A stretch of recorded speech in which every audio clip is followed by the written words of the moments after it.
ప్రపంచంలో అత్యంత luxury perfumes దొరికే ప్రదేశం టక్కున ఎవరిని అడిగినా సరే చెప్పే సమాధానం దుబాయ్. ఇక్కడ పర్ఫ్యూమ్స్ ఒక వ్యాపారం కాదు, ఒక ఆర్ట్.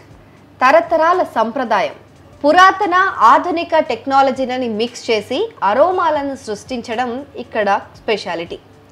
ఇక్కడ వర్షం పడేటప్పుడు వచ్చే మట్టి వాసన దగ్గర నుంచి మీ గర్ల్ ఫ్రెండ్ బాడీ స్మెల్ వరకు అన్ని ఫ్రేగ్రెన్స్లను తయారు చేయగల నిపుణులు ఉంటారు. పర్ఫ్యూమ్స్ ఒంటికి పూసుకునే ఒక లిక్విడ్ మాత్రమే కాదు, ఇక్కడ ఒక అనుభూతి కూడా. పర్ఫ్యూమ్స్ మీ మూడ్ని మార్చేసి వేరే ప్రపంచంలోకి తీసుకెళ్ళిపోతాయి. అదెలా అంటే ఈ వీడియోలో చెప్తాను, కానీ ముందు దుబాయ్ సెంట్ ఎందుకు ఫేమస్సో తెలుసుకుందాం.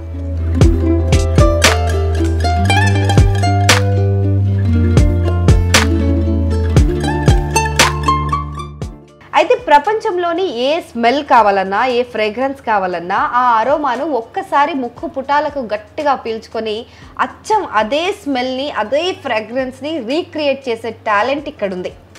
ఈ దుబాయ్ పర్ఫ్యూమ్స్ తయారీలో వేల ఏళ్ల నాటి పద్ధతులను ఉపయోగిస్తారు. ప్రత్యేకమైన సుగంధ ద్రవ్యాలు, నూనెలు, పువ్వులు వాడతారు. పర్ఫ్యూమ్సే కాదు, అది స్టోర్ చేసే ప్రతి బాటిల్ కూడా ఒక అద్భుతమైన కళాఖండంలా ఉంటుంది.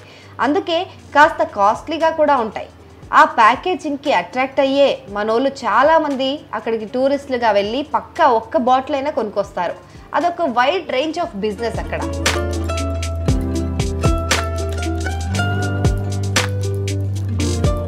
అయితే అసలు పర్ఫ్యూమ్స్ ఎలా పుట్టాయి, అవి వాడడం వల్ల ఏంటి లాభం, అసలు ఎందుకు వాడాలి పర్ఫ్యూమ్స్ అని చాలామందికి అనుమానం వచ్చే ఉంటుంది. మనం పీల్చే ఈ గాలి మన మూడ్ని డిసైడ్ చేస్తుందని చాలామందికి తెలియదు. ఇప్పుడు మీరు ఒక గార్డెన్లో కూర్చున్నారనుకోండి, వర్షం మొదలైంది. మొదటిసారి చినుకు తాకినప్పుడు పులకరించిపోయిన మట్టి నుంచి వచ్చే ఆ వాసన మీ ముక్కును తాకినప్పుడు మీరు అలా పులకరిస్తారు కదా. అదే ఒక మురికి కాలువ పక్కన మీరు కూర్చున్నారనుకోండి, ఎప్పుడెప్పుడు అక్కడ నుంచి వెళ్ళిపోవాలా అనిపిస్తుంది, చిరాగ్గా ఉంటుంది.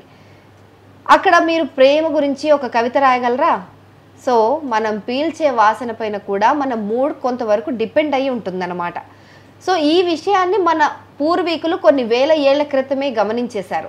అందుకే సువాసననిచ్చే, మన మూడ్ని కూల్గా, కామ్గా ఉంచే కొన్ని సుగంధ ద్రవ్యాలను కనిపెట్టారు. పూలు, నూనెలు, కొమ్మలు, రెమ్మలు వాడి అత్తరు తయారు చేయడం మొదలెట్టారు. అది కూడా రాజ కుటుంబాలకు మాత్రమే పరిమితం అయ్యేది అప్పట్లో, ఎందుకంటే అది చాలా పెద్ద ప్రాసెస్, కాస్ట్లీ కూడా.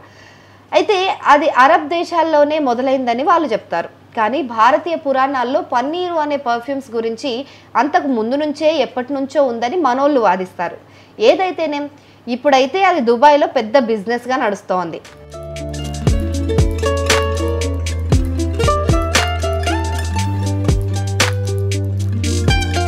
అందుకే ఒకరితో ఒకరు పోటీ పడి మరీ ఎంతో శ్రద్ధతో, ఓపికతో పనిచేసి అద్భుతమైన సువాసనలను సృష్టిస్తారు అక్కడి మేకర్స్.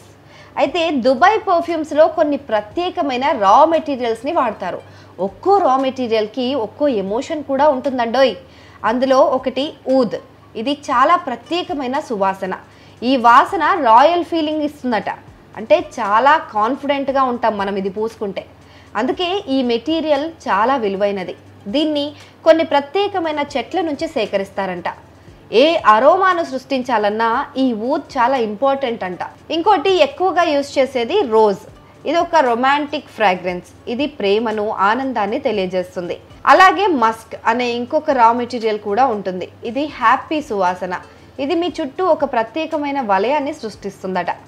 ఇలా రకరకాల రా మెటీరియల్స్తో మన ఎమోషన్స్కి తగినట్టుగా సెంట్స్ని తయారు చేస్తుంటారు ఇక్కడ దుబాయ్ ఫ్రాగ్రెన్స్ మేకర్స్.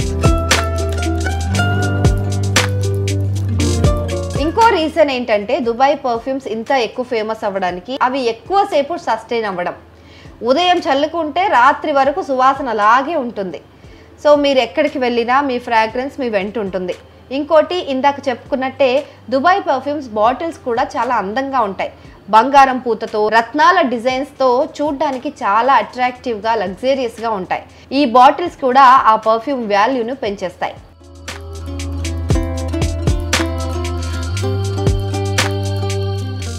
సో ఈ పర్ఫ్యూమ్స్ కేవలం అక్కడ స్థానికంగానే కాదు, ప్రపంచవ్యాప్తంగా కూడా చాలా ఫేమస్. ఎందుకంటే ఇందులో సంప్రదాయం, ఆధునికత రెండూ ఉంటాయి. అందుకే ఇవి అందరినీ ఆకట్టుకుంటాయి. ప్రపంచవ్యాప్తంగా అంతలా ఆదరణ పొందుతున్నాయి.